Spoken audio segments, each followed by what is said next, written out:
able to have two x-axes. Example, looking at traffic with conversion rate overlay. Yeah, does that make sense? I just want to be able to, I guess, put two metrics, one on the y-axis and one on the x-axis, so then I can look at as traffic increases, how is that impacting conversion rate, just to determine the quality of the traffic.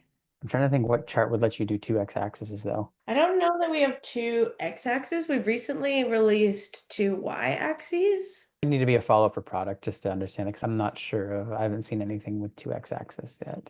Plot multiple things in a chart. Like if you're doing like formulas, they might just look a bit odd. Like you could have like your page views and then you could do like a formula. So you could do like totals of page view and then totals of A, totals of P, totals of A. And I think you can plot these here together.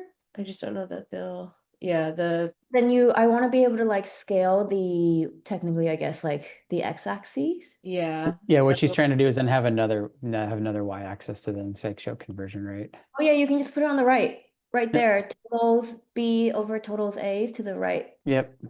Oh, okay, great. There you go. yeah, so you can I do learned something new today too.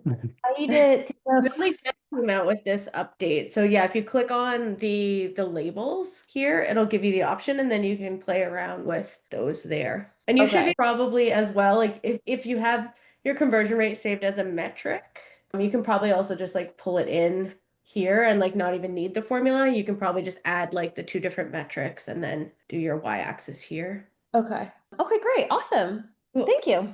No worries.